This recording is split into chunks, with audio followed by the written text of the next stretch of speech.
#deep.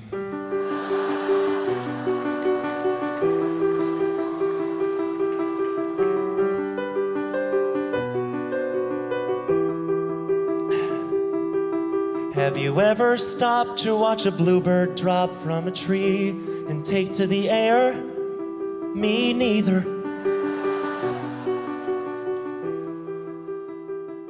3, 2, 1. Hello. Hi guys, this is Vamika and I'm here with Devansh and V in their Cuttoscene podcast. Should I tell them what we're discussing? Yeah, Okay. Of course. So, I thought one of you will say it. I mean, they're seeing the title and the thumbnail. So, like, Okay, that's true. spoiler So that means alert. people who are listening right now know what we're discussing. But anyway, we're discussing the movie 8th Grade. And I'm very honored to be part of the podcast today with my good friends. So yeah, let's begin. Yeah, and welcome, Vamika, to the podcast. It's our 13th episode today. And so we thought we should invite a woman over. Okay. so, so, Acha, okay. Okay, so as Vamika said, so this episode is going to be about 8th grade. 8th grade was a 2018 release and it was written and directed by Bo Burnham. You people who watch comedy regularly might know Bo Burnham as this performer who does comedy in a very theatrical format using lights, sounds, etc., etc., etc., unlike any other comedian from the US. This movie, as Devansh was mentioning earlier, went to not Sunburn, but Sundance, and it also got nominated for some Writers Guild of America awards and things like that. Basically, it deals with the life of a eighth grader, meaning a 13-year-old in a normal school in America, and how she navigates the world of social media or cannot navigate the world of social media. yeah, that's a pretty nice, pretty succinct summary of the movie. Thanks, Devansh. And yeah, I think we should start with Vamika and just some opening thoughts on what she felt while she watched the movie, her reflections, whatever she could relate with or could not. So I thought the movie was good. It was definitely, I mean, it did like it. I was fairly involved throughout the movie. While I do think that certain aspects were not something that were directly relatable to me, like the insane use of social media, which is prevalent these days, or some of the problems that the girl goes through. I don't think I had those problems in 8th grade at all. But overall, I think the feelings that she was going through, the kind of social pressures, were something that were relatable. I think one thing that the movie did really well for me was to show how social media is both empowering and debilitating at the same time. Because I found it very impressive how, a quiet girl, someone who has such low confidence, but has so much confidence to have a YouTube channel and give advice. But at the same time, it was debilitating in the way that, that same social media that she consumes so much is what makes her compare herself to others or brings her down. So I felt that was something that was very, very well portrayed in the movie. Okay. And let's go to the other extreme end of the spectrum of age and ask V what he felt about the movie.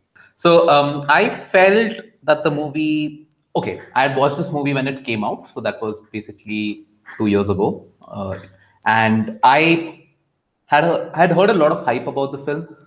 I am a big fan of Bo Burnham, so I had expected a lot from the film as well, and I was very very underwhelmed when I watched it for the first time. I couldn't relate to the film. I thought the film was not technically that great, things like that. I still feel that I could not relate to the film, but I think it's not technically that bad. I think the writing is brilliant. It's taking issues that Bo Burnham feels about himself in the current day and superimposing it into the body and the mind of a 13-year-old. And I think that that's a very good artistic choice. It is one of those high school films which I think is more real rather than just going into unnecessary exaggerations. I think the performance by the lead character Elsie Fisher is just mind blowing. It's probably one of the best performances I've seen by a child actor in a movie. And yes, I think it felt better on the second watch more than the first watch. Now I don't know why it was. just a question on that. Did you watch it after reading the script or before reading the script? No, no, no. I watched it before reading the script, so both of the The times. second the rewatch also. Okay, okay, Yeah, yeah, fair enough. yeah. Okay, okay. So yeah, I mean, I thought that what they portrayed in the movie, if you like, just if you look at the core of it, the idea of it, it was pretty relatable as we discussed. It was pretty. But what was interesting to me also was that everything that was being portrayed or the need for Kaila's Kaila Kela. Yeah. Kaila केला Kela. Okay Kela. Kayla नहीं केला नहीं था केला होता तो I would Kyla. have laughed in the banana scene. That's It true. was Kyla, yeah. Oh So shit, yes. sorry, yeah, so Kyla, so for Hela, Kyla the need I really feel it's Kela. जो भी banana, okay, for banana. K. Okay, K. So the need for K was more of social validation, and I don't know, I can't put it into words, but I just thought that it was on the upper tiers of the pyramid, of Maslow's pyramid, and that and if you are relating to that means that okay, then probably we might be cutting off lower end or lower stratas of society from the relatability factor. But anyways, this is made in America, so there is a totally different context to that. But then what I found interesting was Bo Burnham in one of his interviews said that he made this movie with a girl protagonist and not a guy, because at that age girls are the ones who are facing all that pressure of maintaining their looks and all the teenage angst of trying to look and present themselves beautifully, while guys are just hooked up to Minecraft, is what he said. So yeah, which seemed interesting to me, although I might not agree with it in like completely from the guy's perspective. But yeah, so that was interesting. Sorry. On a side note, I think like guys look their worst between the ages of 12 and 17. They do, but are they that conscious and are they working that hard to improve? That is the question. Yeah, I guess it's in my case it was unimprovable. So Yeah, you look like Kinder Joy if Kinder Joy was brown. Anyways, Kinder uh, Joy is brown, right? Kinder yeah. Joy is brown. Anyways, no, the outer packaging isn't. Anyways, so what I found was, and reading the script was another experience altogether, because it was like watching Bo Burnham like on stage, right? The punches that he used, or the way, just the descriptive language that he's used, that was pretty amazing. So I think segueing into the script and like the dialogues of the movie first, if you want to talk about them, uh, I what I found very interesting was the usage of some terms and how some terms were constantly recurring, like how we have yeah, Gucci was just something that she said at the end of the video, I get it. But but words like whatever, these Whatever. are words that have found their way into our into even like the Indian kids normal colloquial language, right, Yeah, which is you pretty. just said like. Yeah, exactly. And then the third word was cool, which was overused, right? Mhm. Because also every kid in the movie is trying to be cool, and none of them know what cool is. And I love how Bo Burnham writes that Aiden looks indifferent and unaffected, very cool. Yeah, So I yeah. love that idea of cool also, because I could see myself thinking that way back in time, even in college, I think. Yeah. Precisely. I Anyways. mean, that's the thing that I thought about when I saw those scenes. Is of Mhm. course this was me or a part of me in college, right? Because you were I mean, there was a certain way you had to look, walk, talk, etc., in order to be considered cool. And yeah, and I saw that because even if you look back to first year in college, and I don't know if Vamika relates to this, but in our college at least there was a certain gang of people who were considered to be extra cool. I mean, all through the 4 years, but of course, towards the like the 4 5 years end, it just becomes like a meh thing, and that I related to a lot. Of course, the presence of social media in my life at least was not very prevalent until like 3 4 years back. So I don't think that part I related to, but I think this part that you have to look, walk, talk, etc. a certain way is just extremely related. Yeah, What do so you? I don't relate to it like college. My college life is very different. But actually, now that you mentioned, I feel my Bombay school was very similar, and now it's kind of striking me that maybe eighth grade I was not in the same school, but in my 11th and 12th I was in a school in Mumbai, which was actually heavily influenced by Western ideas. Like we had prom and shit. So when I think about 11th and 12th, I do think that there was that cool gang. There was that boy like Aiden who was like super cool and different, like almost looked like drugged all the time because he was so like, above everything. And these things did happen. I mean, in 11th and 12th, so there was these like pool parties, who's invited, who's not. Uh, So, I mean, I feel like, I do, like I can see parallels even in Indian, at least Bombay schools. yeah, Um, yeah. I like to call these guys, Aryan Khans of the current day. Like, yeah, everybody looks correct. like Aryan Khan. That's Just Yeah, true. yeah, half Like, closed yeah, the eyes. eyes are yeah, shut. Yeah, yeah, and yeah, one button open and like, yeah, yeah, just yeah, like really cool and everything I wanna be. Like yeah, walking slowly, like taking their time. Their presence is very Yeah, like it's felt like they're yeah, not like just passing by, they're yeah. walking. Like I love this moment in the script when there's the pool party and Aiden enters, and then mm. when he like takes a dip and comes out of the pool, he's just like sitting there with double middle fingers, and then in the Yeah. script says extremely cool. And like, what is that angst Yeah, for? What is it yeah. against? Mm. Just Yeah. yeah. So that was pretty cool. Another thing that I observed was pretty interesting was that when she gets up, she takes a bath, she does this whole makeup routine and everything. Then she goes back to the bed, clicks a photo of how I woke up, right? And she says, "Just woke up like this." Ugh, UGHHHHH, Oh, right? And then back again when they're in the school, the drill is on. She goes to Aiden and she says, "Do you think that like such a shooting is going to be there?" And he says, "I wish it's there." And I loved how he was sort of putting this existential thought that we often have, this frustration with life and everything, into kids. And I didn't imagine like that happening at that young an age. Yeah, Um, but even then, like you might not know the significance of the song. It was always cool to think of, like Correct. cool to Yeah, say, exactly. like cool to be dark Yeah. and be like, oh, I Yeah. hope death happens. That's so cool. Wait, is it not cool to be dark? No, that's what I've been trying to tell you for like a year now. Shit. Anyways, I now have a podcast, so I am like cool as fuck. Yeah, I'm on Spotify. Guys, please don't leave.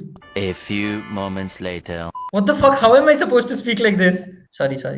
Okay, so yeah, I found it pretty good that they focused on the nuance that all adults are also trying to be cool in front of the kids.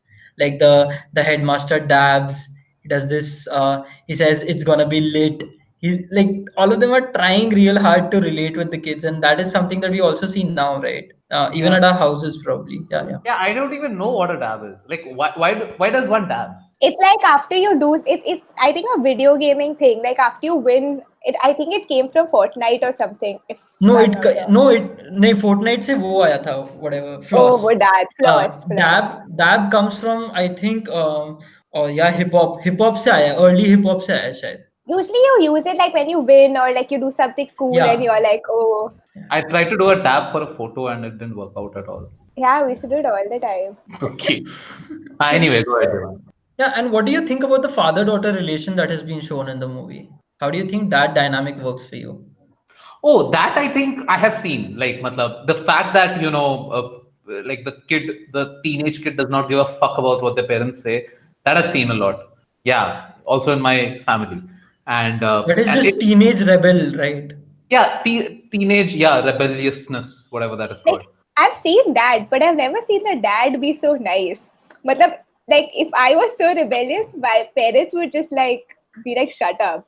But he's so kind the whole time. He's too good to be true, I felt. But I feel that is because of the difference in context and the background of their family. Her mom has left them. Yeah. He has to look after her. At the same time, she's like just hitting her adolescence, and he's extra conscious of that. So maybe that was nice. But then I also like there are times when you feel bad for the dad, right? That Oh, kind of yeah. Yeah. There are. I mean, I think like for example, the whole the mall walas The mall movie wala chapter, fiasco. right? Yeah, Like yeah, yeah, yeah. he. I mean, not even after the fiasco, even before the fiasco, when he's going to the mall, and you see him wander around because he's pressed for his child. He's and of course that is something which is I had a very empathetic response to it, and I'm not a dad yet. But anyway, I and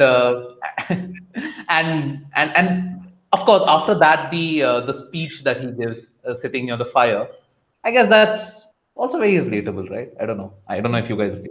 Yeah, no, It's I mean, yeah, I agree.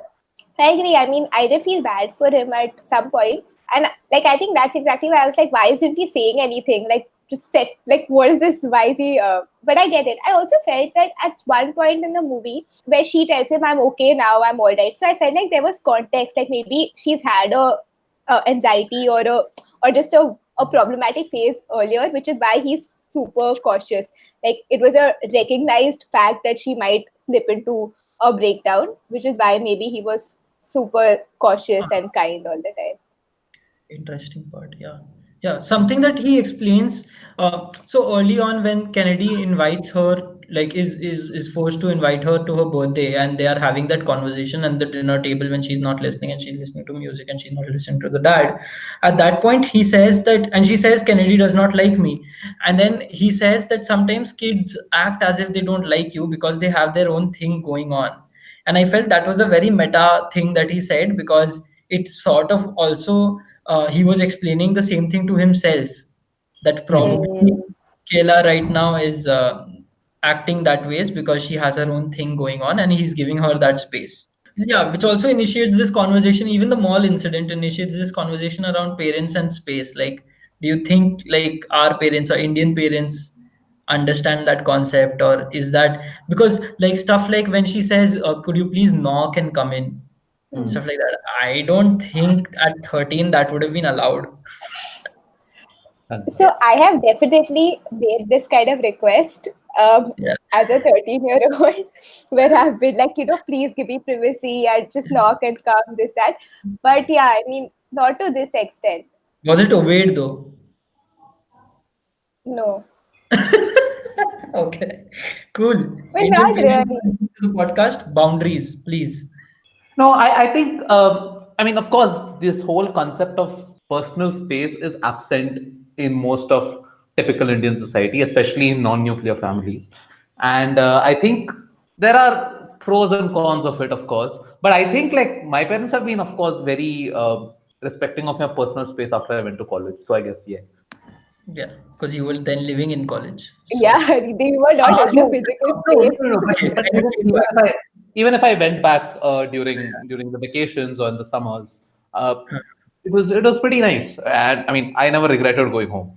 Mhm. So, Yeah. and another thing that I related to was when her dad starts telling her, like, he first of all takes permission that he'll just ask, just that he'll just say one thing, and then he starts appreciating her and Yeah. starts telling her how cool she is, Right. and even later. So I just, and this happened a week back when someone appreciated me for something, and my reply to them literally on text was, ha ha. Oh And yeah, that they were like, happens. oh, you are like me, you can't accept compliments. So I was like, yeah, I guess, I don't know, but that is something that I saw in her, that even she was uncomfortable in facing compliments. Yeah. How do you guys also have that problem? I don't know if it's a I, problem. I used to. I used to have a big problem about that. I don't anymore. I just Yeah. say thank you. And Yeah, Vamsi is all hungry for compliments.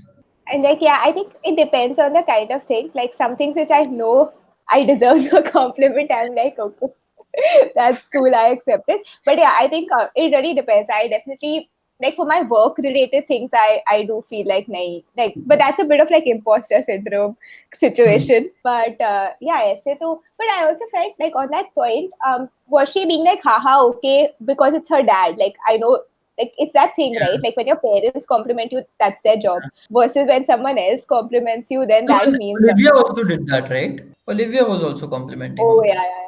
Hmm. Yeah. And But even then, you did see that she wouldn't say it, but she appreciated that way more, and she did like feel happy about that versus her Yeah, dad. correct. I just wanted to talk about the cinematography a bit. I personally didn't find anything too great about it. That's why I want to talk about it.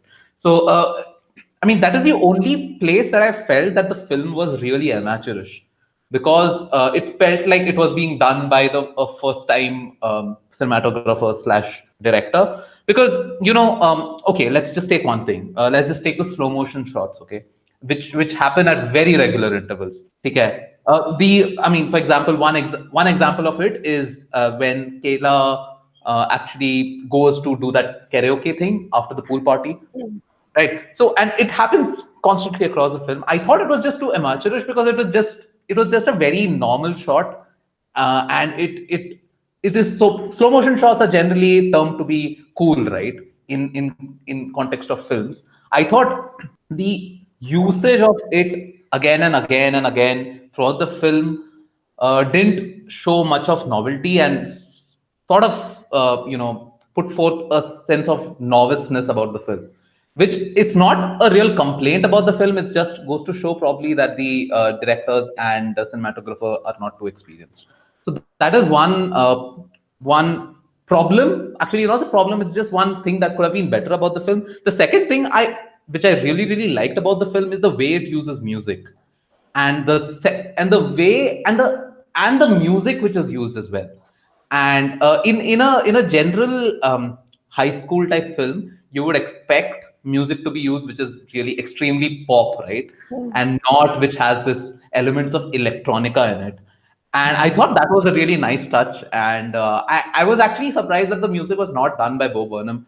It was done by some composer from UK. Yeah. Just a sec. Yeah, yeah. I'll check. Anna Meredith. Yeah. So she's, I think, an electronica artist, and I really Yeah. like the music. I like the soundtrack on Spotify also. Yeah. So that was two things that I wanted to say about the music and the cinematography. What do you guys think? Yeah, I agree with you completely on the soundtrack. In fact, like my first reaction to the movie, and I messaged Devansh also, was that I don't know, it was something about the soundtrack and the story.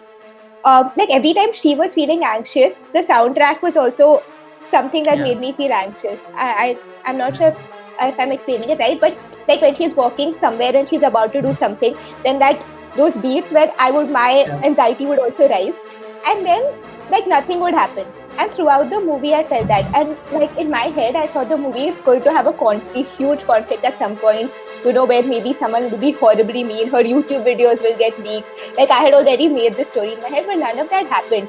So when at the end of the movie, she explains how she feels about anxiety, where she's like, I always see them waiting in a line, and then I realized I never get that feeling after that you get after the roller coaster.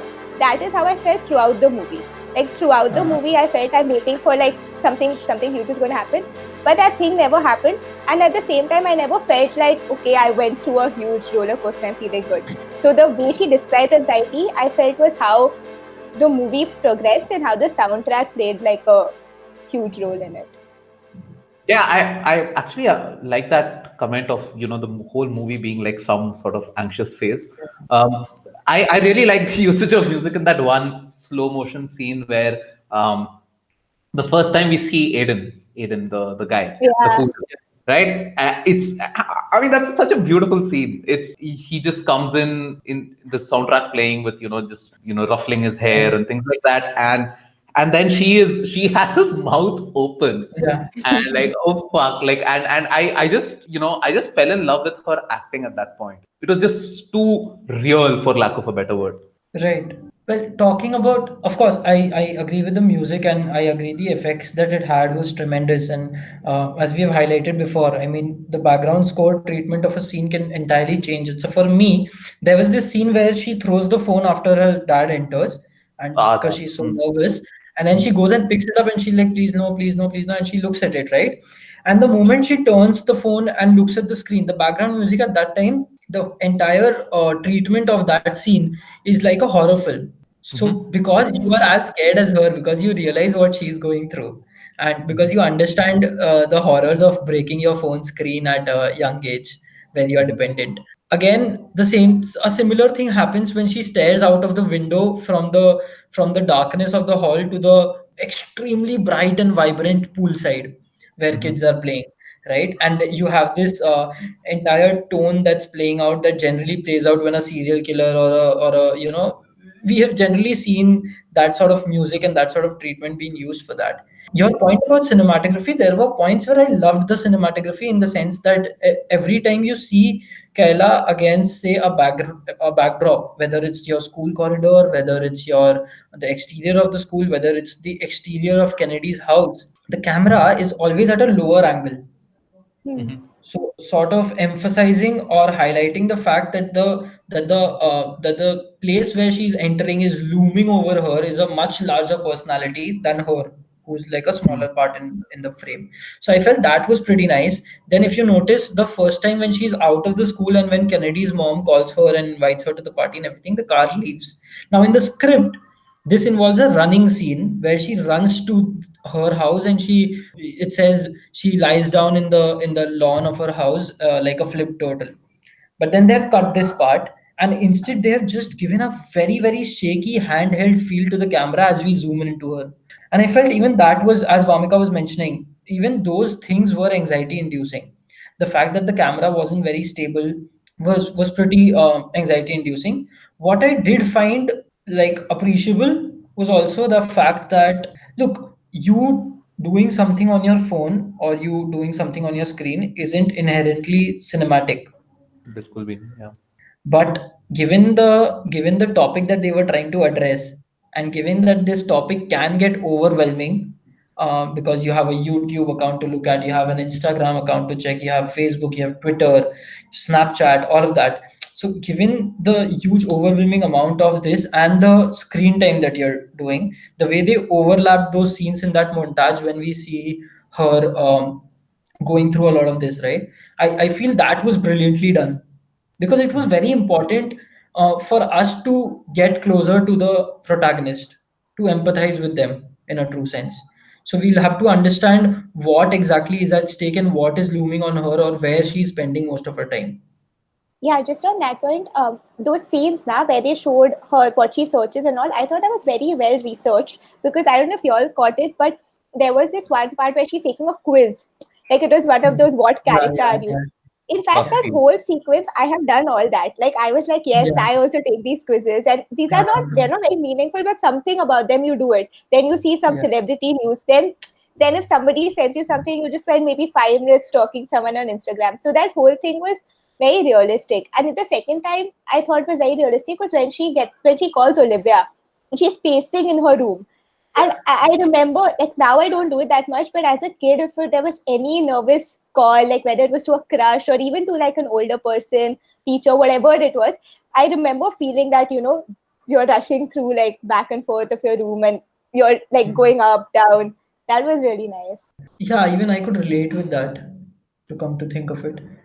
Yeah, go Yeah, ahead, go what ahead, I go ahead. like most about, I mean, all this also points to Elsie Fisher, I think, being a really good actress, and for me, the real hallmark of her acting comes on her stooped shoulders throughout the film. Mm.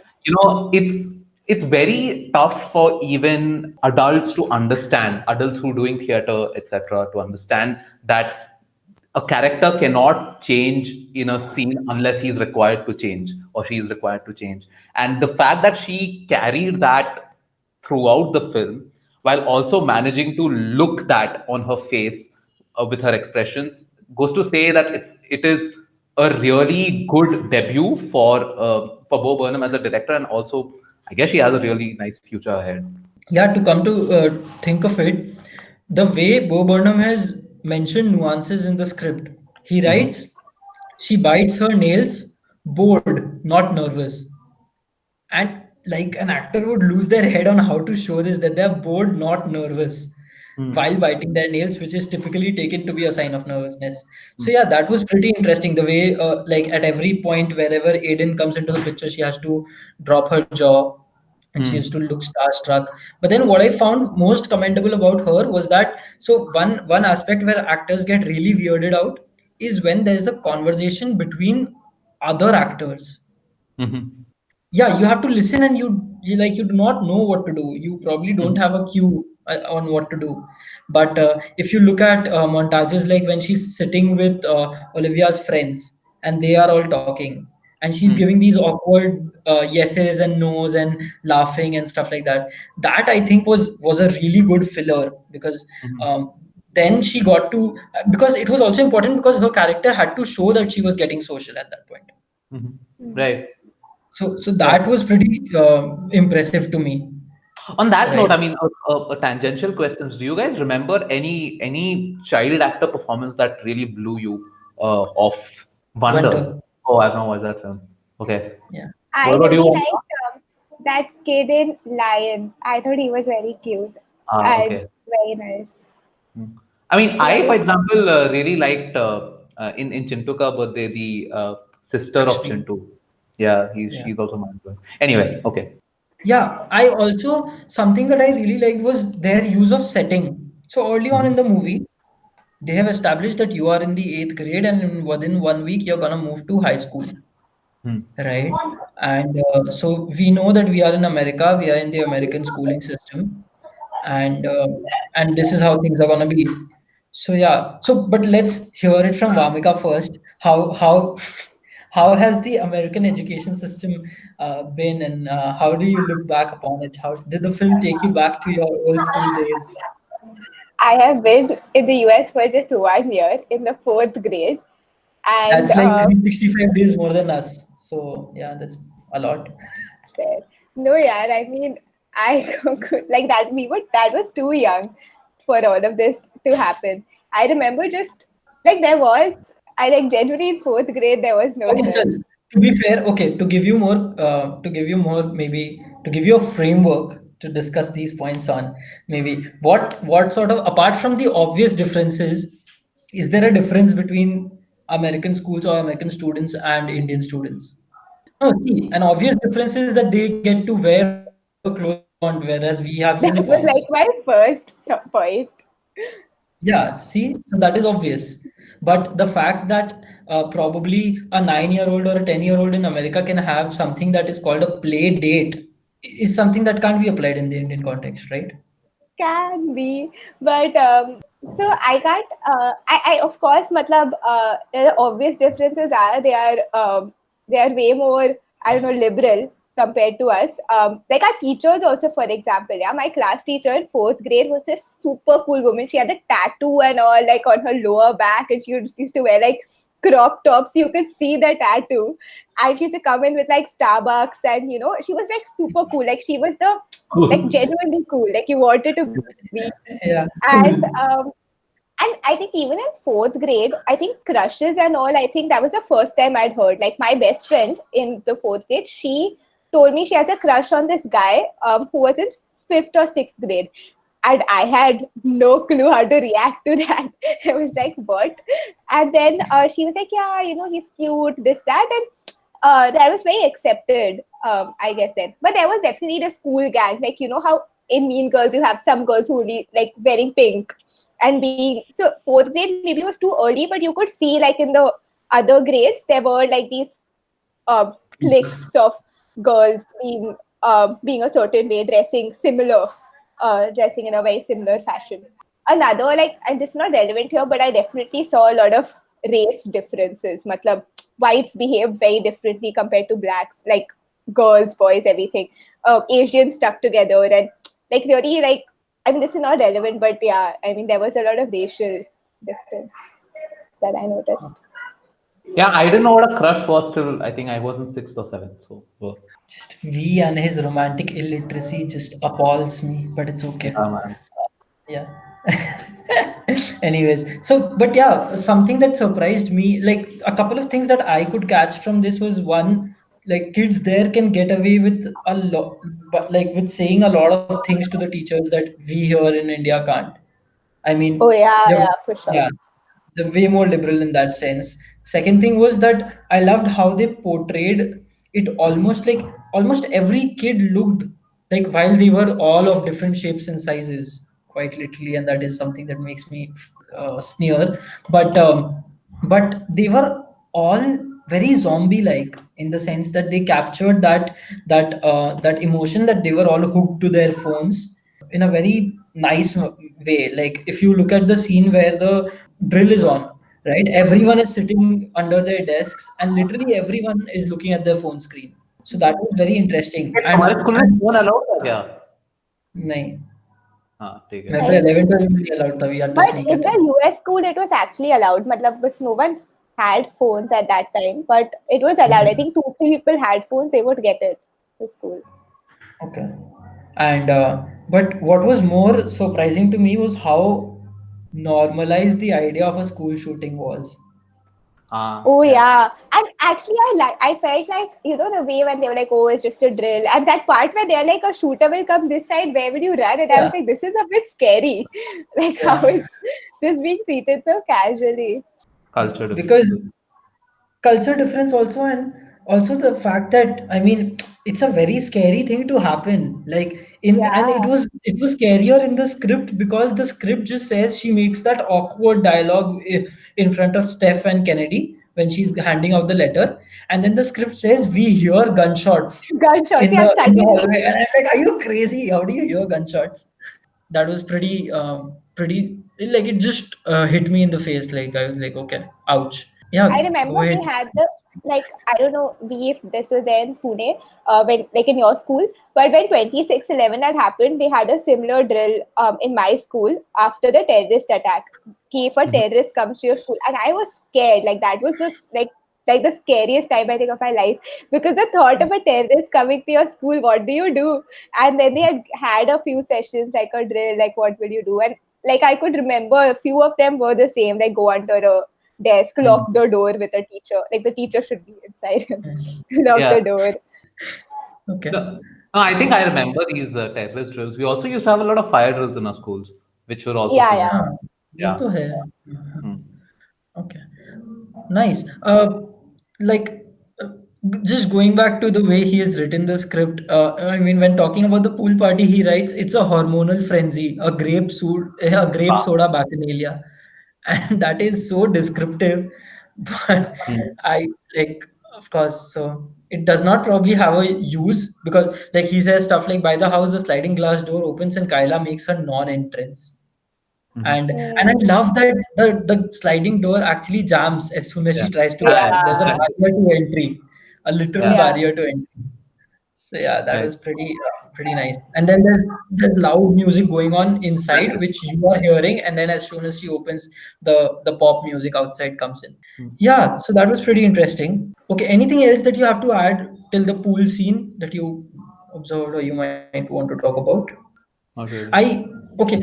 What find, I don't know if it's convenient from a filmmaking aspect or not, or the treatment that every time the character had a major transformation or had a major event in life, Hmm. right? Uh, we always saw that with a voiceover of her making a YouTube video. Right. Right. Yeah. Okay. Yeah. That. I mean, that's.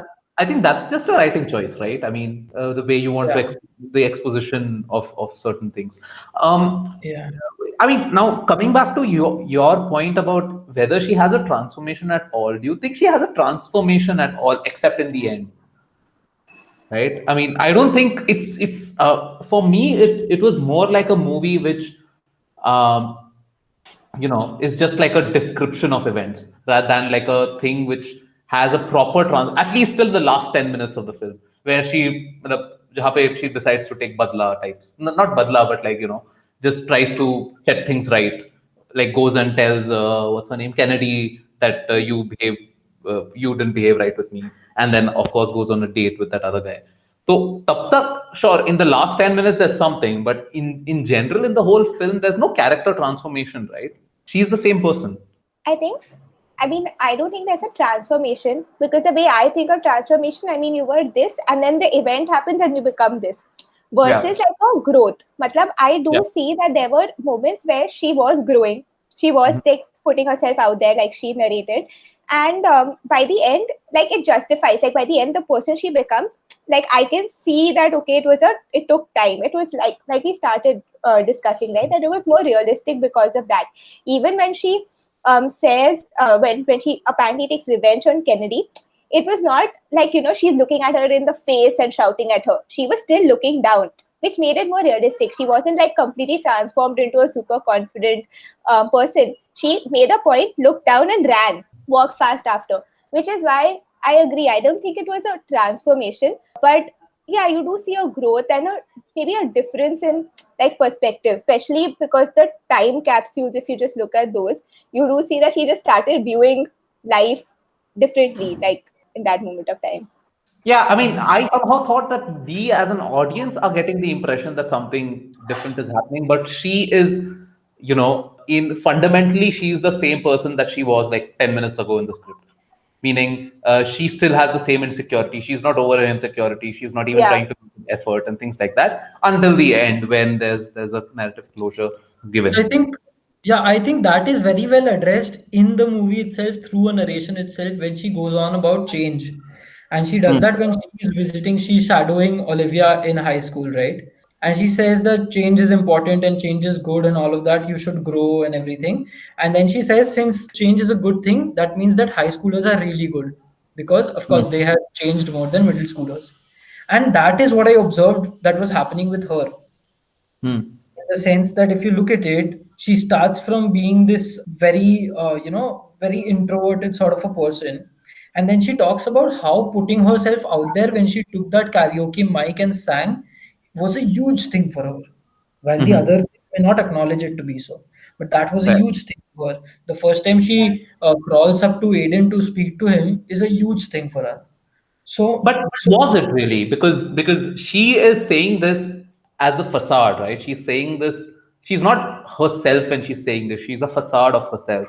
She's a another version of herself when she's talking to the internet, when she's talking to her correct. YouTube brothers, right? So it's not like it need not be that she actually changed or she thinks she did a good thing by doing that. It could just be because she wanted to say that on YouTube. That is what I felt actually. Oh, that's interesting. My reading was that she was saying that in retrospect, in the sense that what we are hearing is what she recorded when she went home after those set of events. Right. Yeah, And even I thought that. one reason for me thinking that was because I thought in each of her YouTube videos, she's trying to put on, right? In the sense she's trying to, she's fumbling here and there because she is not really the person who that is. Except for the last time when she says it, she says, this is a letter to Yeah. whatever the 18-year-old Kayla or whatever. That is where she's actually meaning whatever she's saying, which is, I think there's a stark difference in between the way she plays the last video and the videos before that. And that is why I was forced to believe that she was not she was putting a facade in front of herself instead of just being herself. Okay. So for me, it was like it was being extremely self-aware, Hmm. and at the same time she had to be prescriptive because that is why people would watch her videos, because she was giving tips, self-help tips, right? So she had to be prescriptive, but the fact that she had been through those so for example, I found this conversation very interesting when she talks about putting yourself out there, and she's saying that it might so happen that like my dad forced me to throw a party for all my friends, and he Mhm. invited this unpopular girl over and everything, and she was just there and people were looking at her, and she makes this whole story an arc which is actually about herself, Yeah, but she's narrating that story from Kennedy's point of view because that is how she wishes things would turn out, yeah, probably, exactly. I right? think throughout her relationship with her YouTube channel and her life is like, this is me telling, like a lot of times this happens to us also. Like we have one voice in our head which is like, you should feel like this, you should do this, and you can do this. Like these things. And then there's your real life and how you respond to that. So I thought it was like that, she's telling on the YouTube channel, she knows all these things to be true and they're relevant to her life. And like Devan said, she cleverly, like, doesn't want to put it out there that she is uncool because she wants her YouTube channel to be what she aspires to be, while also not that much for the viewers, but dictating things for herself. And then what happens in her real life is her responding to the advice that she's actually giving herself. And then what happens at the end, like what we mentioned, was when those two combine. And she's like, I can't. Like, this is my response to all the things I've said till now. I can't do it. Nahi ho pa raha hai. it is not true, ask somebody else. Right. Mhm. Okay.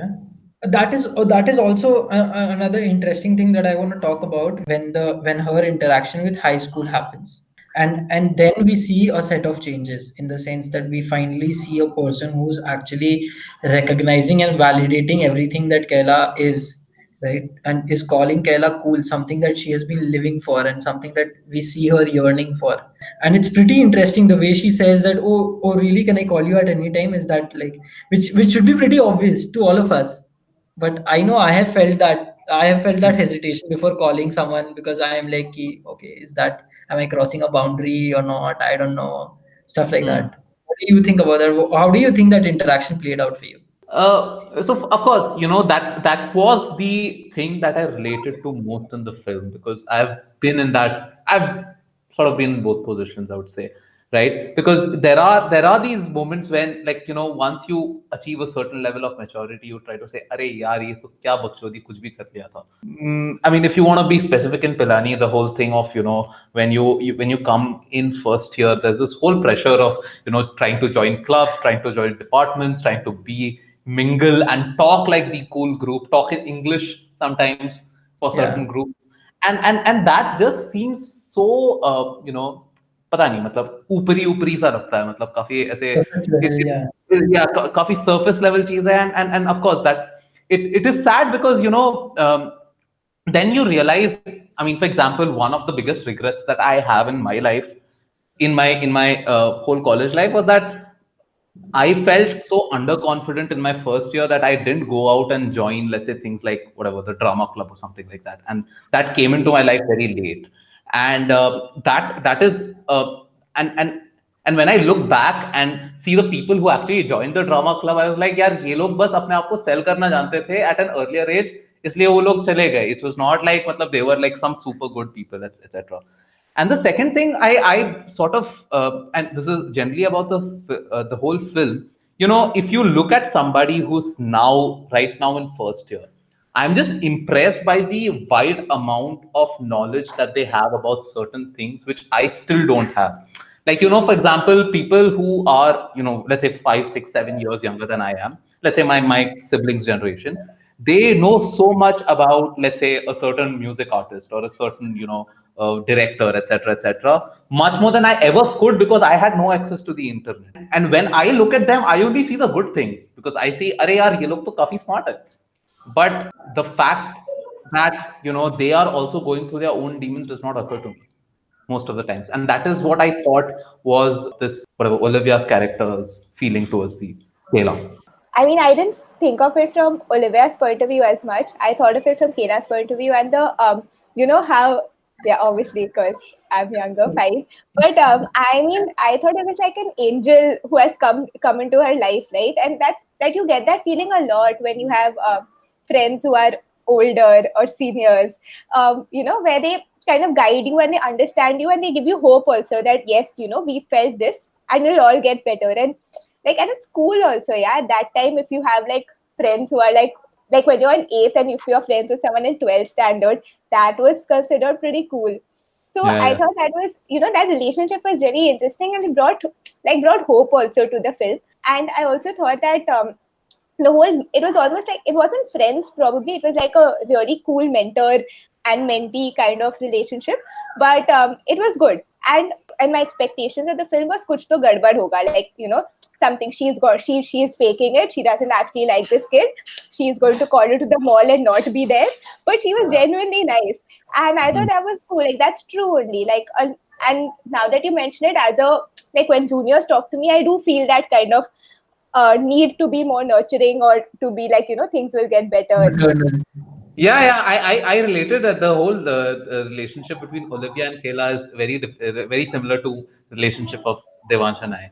Oh, And me and Vamika. So yeah. no, not similar at all. They are Please. just, Olivia tells her to have hope and stuff. You tell me about all like life is gonna suck soon. Life sucks when you get older.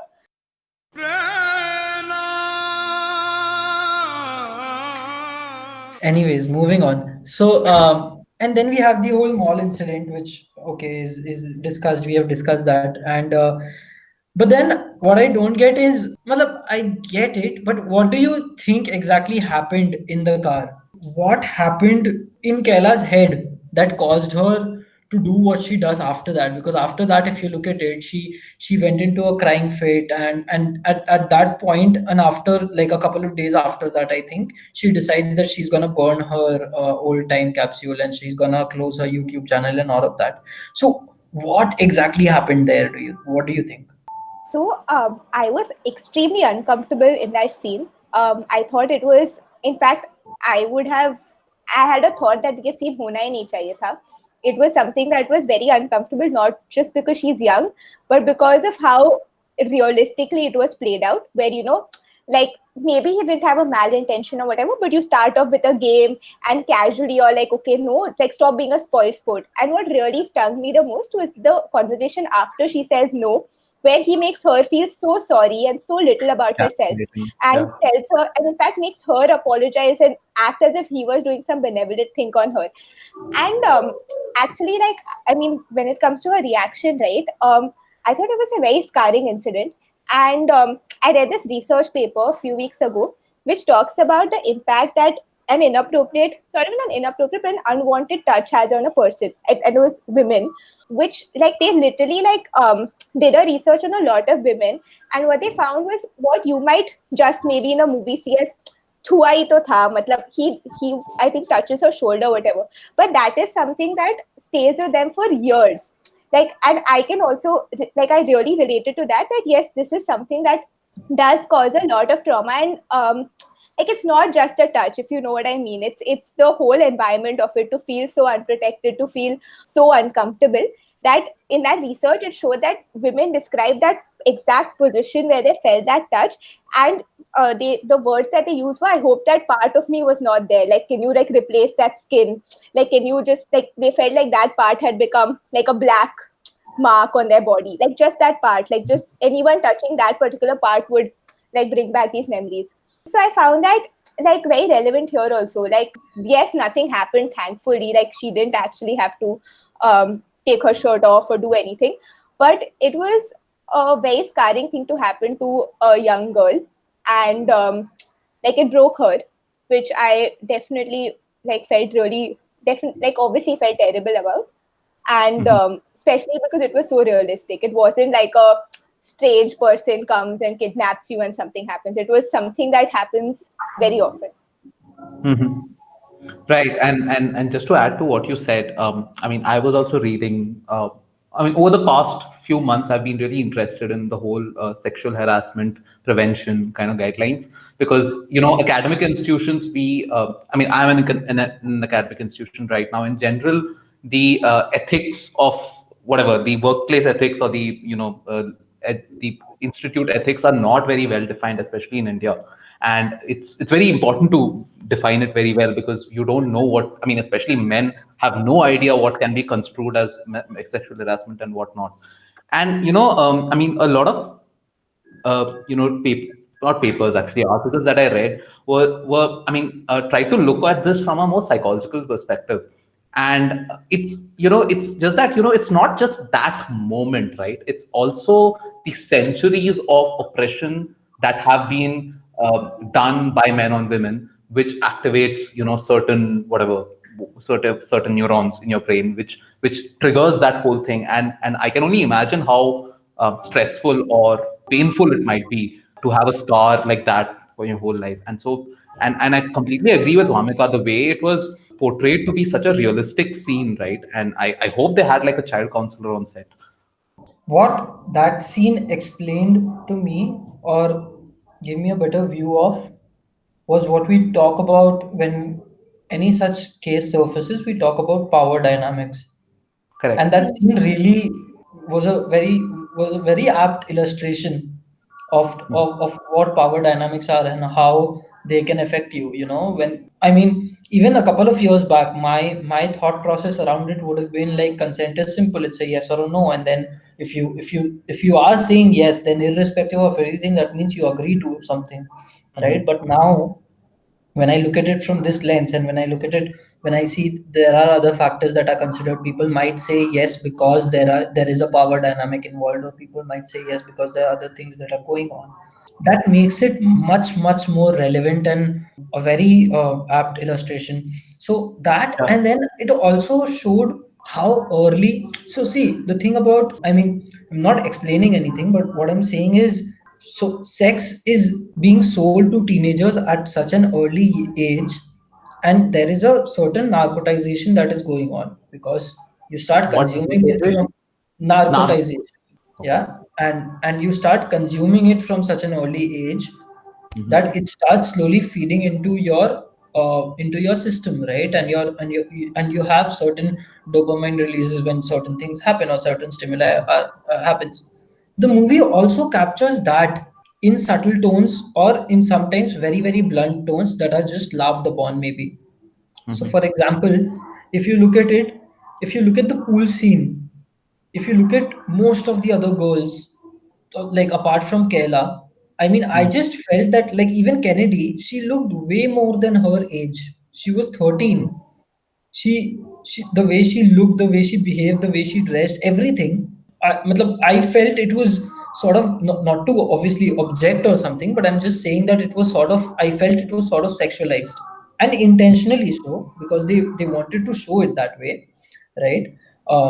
And then later, when she's staring at Aiden, and that the her schoolmate near her says that he just broke up with his girlfriend because she refused to send him nudes, yeah. And then when they talk about when they got Snapchat, they got it in fifth grade. And it is understood and it is implied that the prime purpose of Snapchat, or the prime USP of Snapchat, was the fact that you exchange nudes on it, right? I mean, Yeah, ठीक dude, है. that was damn. I'm like, Yeah. whoa, that And happens. when they, yeah, and when they talk about that you were seeing nudes when you were in the fifth grade or whatever, that was pretty alarming. And that was again that was very disturbing when she has to get Aiden's attention. She has to say that, oh, I stumbled upon a dirty picture of myself, and no, I can't show it to you. I've only kept it for my boyfriend or whatever. And then he asks her about the blowjob thing. So that was very disturbing, the way things were progressing in that context. Now what I think happened in the car, I don't know. Of course, I mean, this was very interesting, the insight that Vamika just spoke about women feeling that way about even a single touch.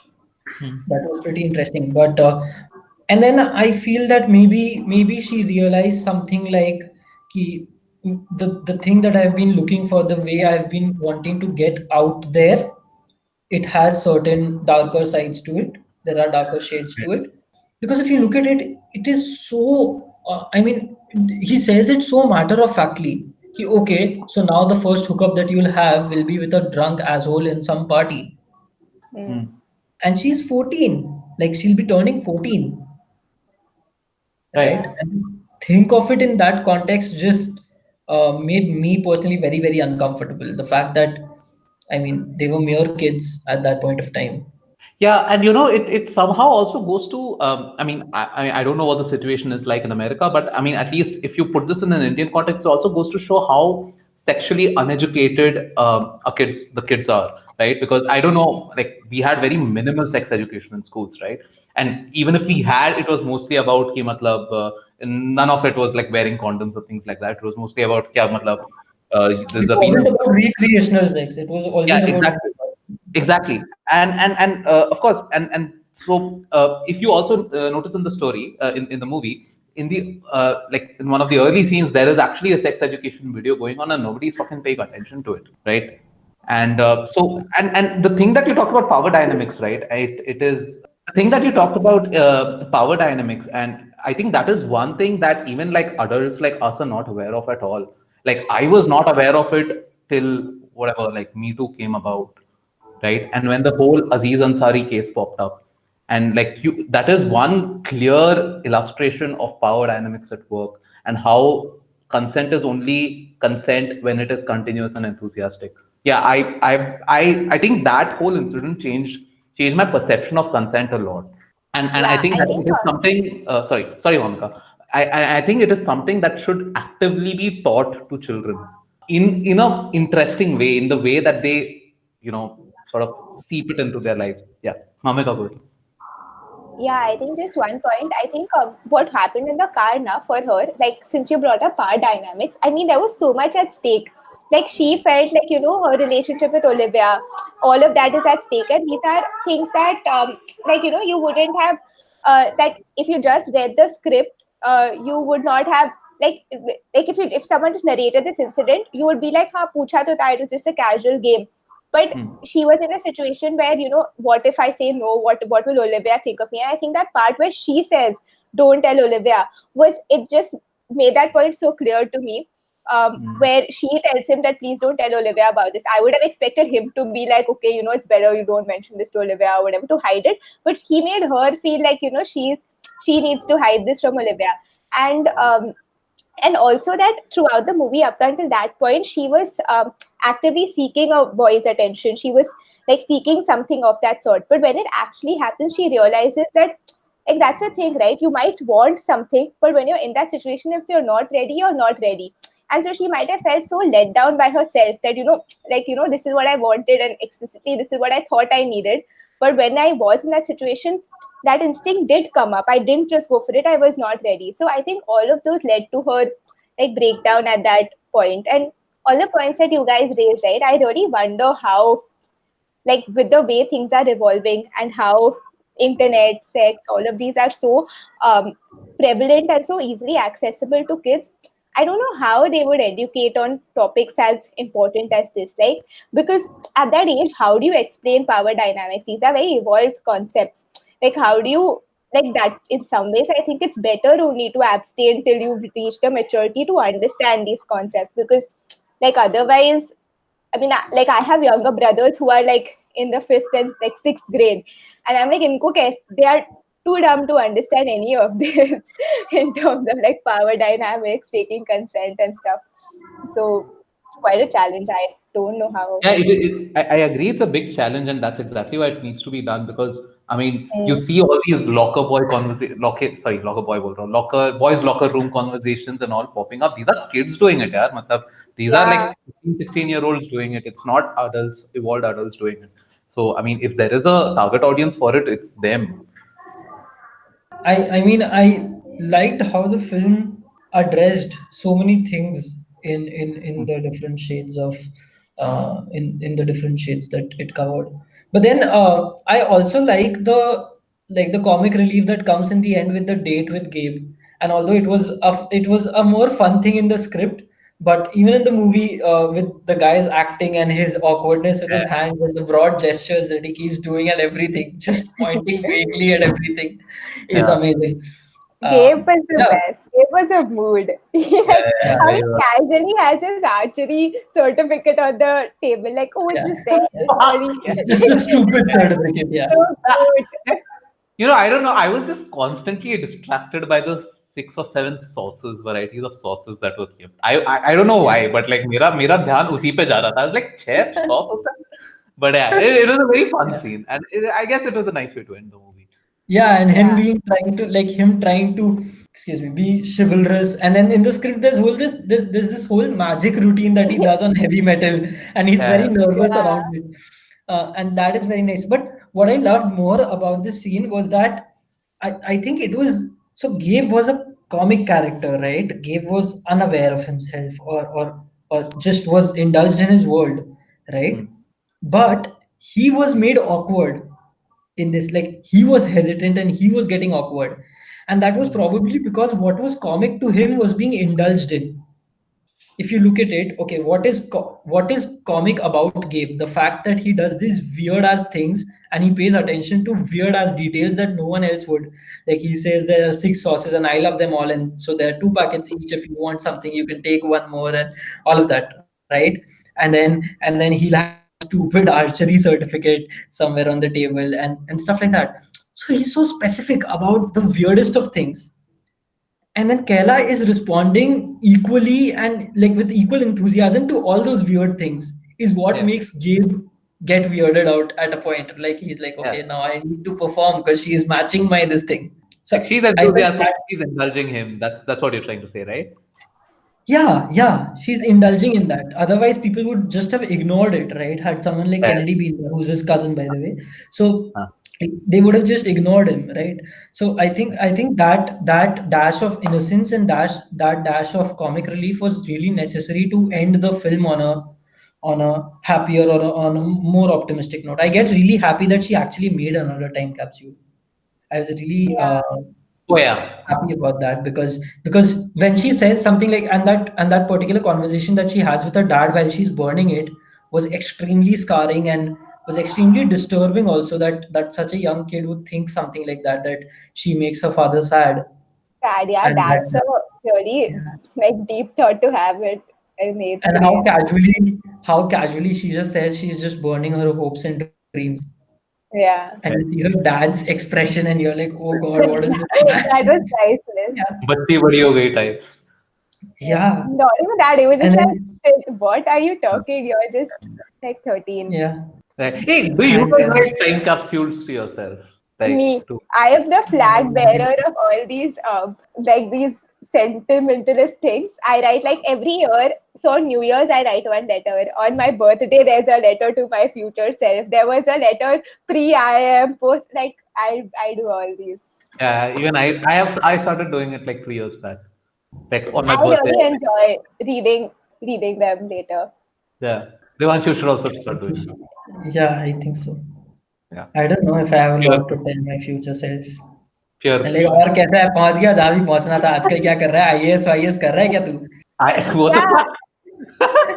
मतलब just like following the unpredictable trajectory PhD तो कर ही रहा होगा types yeah anyways But very, uh, matlab, it's very interesting to see. Like I related to her. Like like when I wrote like say a letter few years ago before college and all, it was so much like I'm sure by now you've achieved everything and you're like sorted and all of that.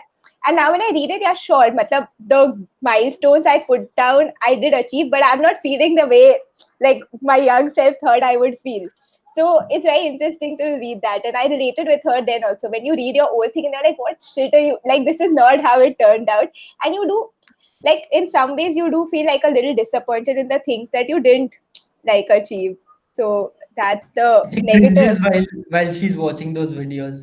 It's written in Yeah. the script that she cringes and she grimaces when she goes through that script again. Sorry, script name, the video Video. again. So yeah, that is a pretty nice way to conclude the episode. But before that, speaking about your future self and birthdays, it is Vamika's birthday on Friday, the 28th of August, the most probable release date of this episode. So happy birthday, Vamika! Happy Congrats, birthday. congrats! You have completed the 23rd year of your life, and now you are on your road to 22nd be year. Now I'm 24th, on the and stop I feel that complaining. you have taken a long journey to 23 and it was I'm amazing. 22. Yeah. Stop lying to your listeners. I finished 22 years. Also, guys, check out Kulchai Ulfat on Instagram. It's my friends and my food and travel blog. Do check it Yeah, out. so Vamika, how does it feel to be like a micro influencer at the very ripe young age of 23? 22 feels. I mean, there's a lot of pressure, but you know how they say, with great power comes great responsibility, and you have to keep hustling and putting the right content out there for your followers. How many followers do you have right now? Just like for this time capsule of an episode. You, the listeners can access the page and find out for themselves. Ah, nice. Marketing gimmick. Don't you end with like okay, we felt the movie was good, bad, 5 stars, four We do stars. not review movies, Vamika. We analyze them. Yeah, हम नहीं हम ये oh सब नहीं yeah, करते. guys, by the way, we forgot to tell you this. We were supposed to tell you this 12 episodes ago. We do not review movies. Yeah. We analyze movies and we break them down. Yeah. So because we love breakdowns. Should I always heard you like give some star rating? So it's not the Rajiv Masand show. No, not at all. We are more like Anupama Chopra. She does No, not rate. fuck you. I am not like right, got it. I am not claiming any of this. So thank you, Amika, for making time for this, and we really wanted you on this episode, and thanks for coming. And we really want to do more of these guest episodes because it gets kind of boring just two of us talking. So yeah, Amika, where can they find you on Instagram, Twitter, etc.? You can just follow Kulcha Ulfat. Otherwise, I prefer not to use Otherwise, social she's media. uncomfortable. Okay. Okay, Like, great. despite having 3 Instagram handles, she's like an Kulcha introverted. Ulfat, TEDx, I am Ahmedabad, I am Maths, Niche. You can find me on any Right. of these. Yeah. Yeah. I really like Vamika's three Instagram handles because she likes us through like the post at least through two. So that's cool. It increases the likes on our posts. But yeah, so please follow Kulchaya Ulfat on Instagram. You can find Devansh on at Devnash on Twitter and Instagram. Please don't follow him. You can follow me on at Adigu Jaykumar on Instagram and at also goes by B on Twitter. Of course, you can follow the podcast at Cut to Scene on all platforms. And so please write in whatever you thought about this episode, how we can improve, what other guests we should invite.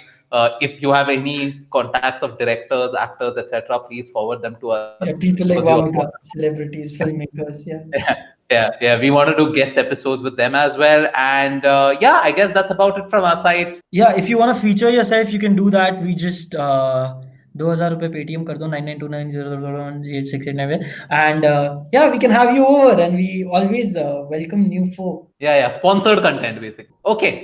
Then that's about it from our side. बहुत ramble कर लिया आज. Yeah, stay safe, stay well. Hey, Saif. Hey, that's Hey, fabulous, Saif. man. Hey, Karina, हमारा Bye दूसरा बोल podcast दो. आने वाला है. Bye बोल दे. Bye, Bye. guys. Bye. Bye. You held your hands in mine. I lost track of time. The way you looked at me, it made me feel free.